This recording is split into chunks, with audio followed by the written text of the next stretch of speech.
We begin with an alarming story about rising death rates among white adults in America. WSJ's special writer Betsy McKay joins us now to discuss. Thanks for being here, Betsy. Thanks for having me. As you point out in your piece, this trend is shocking for an economically advanced country like the United States. What is driving the uptick in deaths? Well, this is a really interesting study, and it follows on some work done about a year and a half ago by the same two economists at Princeton, which found that mortality was rising among middle-aged Americans. So then they set out to figure out a couple of things. One, how widespread was that problem? And secondly, what might be driving it? So what they found in their new paper is that mortality is rising not just for middle-aged Americans, but for Americans between 25 and 64 years of age. And what's driving that really is our rises in mortality in people who have a high school education or less, so working class Americans. For people with a college degree, mortality is still declining. So to have mortality rise in a developed nation is very, very unusual, and we've our mortality rates have been declining for decades. Right. They posit a hypothesis which is really interesting. They examined a ton of data, economic data, health data from national sources, and what they believe is going on is that the types of jobs available to working class Americans have changed since the 70s. They're less stable, more minimum wage jobs, less opportunity for advancement.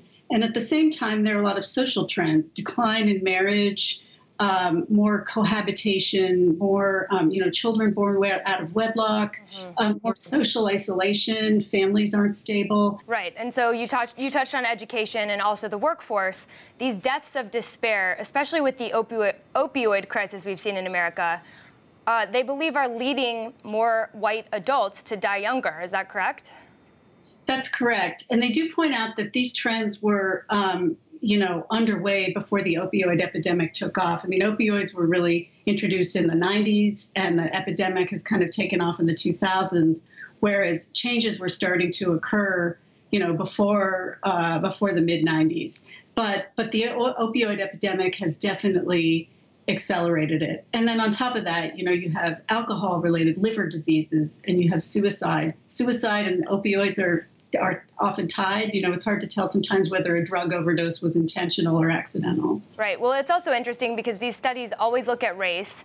And here the researchers found that blacks and Hispanics face many of the same income struggles as the white working class, yet they've experienced a decline in mortality rates. So how do you make sense of that? Yeah, well, so that's the puzzle for everyone.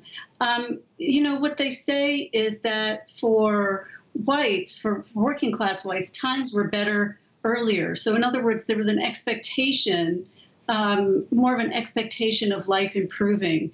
Whereas for blacks and Hispanics, they've been moving up, certainly, some parts of those populations, and there wasn't the they believe there just wasn't the expectation that with every generation you're going to live better than your parents.